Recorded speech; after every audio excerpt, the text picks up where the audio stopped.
Let's start by understanding what dopamine actually is.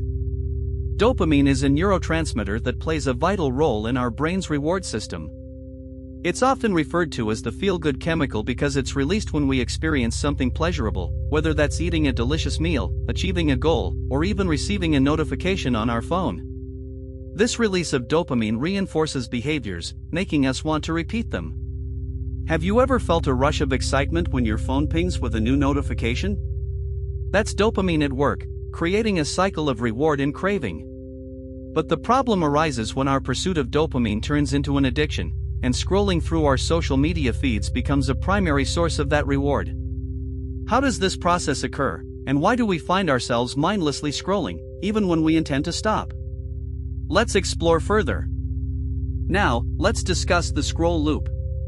Picture this: you open your social media app, and within seconds, you're engulfed in a sea of content.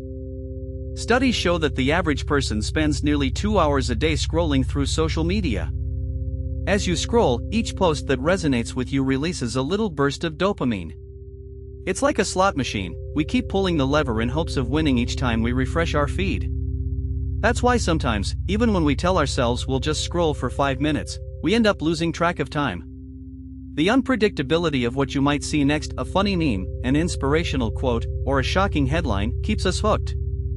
This cycle of scrolling is not just a habit, it's a carefully crafted experience designed by tech companies to capture our attention and keep us engaged for longer. But is this endless loop beneficial, or does it cause more harm than good? Next, let's delve into the psychological aspect, validation through social media. In our digital age, likes, comments, and shares serve as social currency.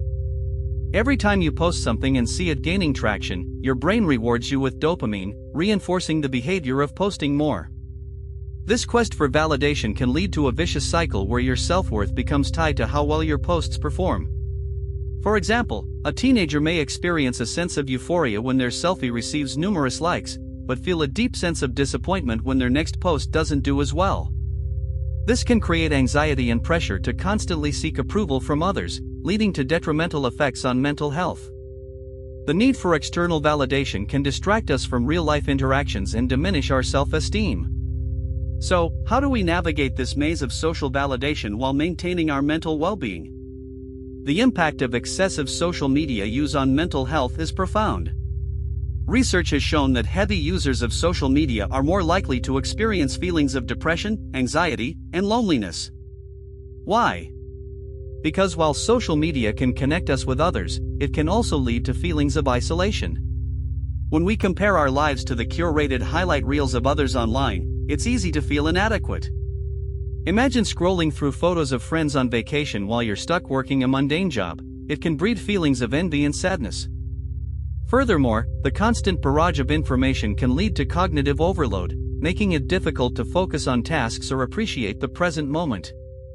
Recognizing these effects is crucial if we are to reclaim our mental health and break free from the patterns of addiction that social media fosters. So, how do we break free from this cycle? The first step is awareness. Recognizing your habits is essential. Try tracking how much time you spend on social media each day. You might be shocked to find that it's far more than you thought. Next, consider implementing small changes such as limiting your screen time or designating specific times for checking your social media accounts. Another effective strategy is to turn off notifications, so you're not constantly interrupted by pings demanding your attention. Engaging in offline activities like reading a book, going for a walk, or even spending quality time with loved ones can help you rediscover the joys of life beyond the screen. Remember, it's about finding balance. Social media isn't inherently bad, it's all about how we use it.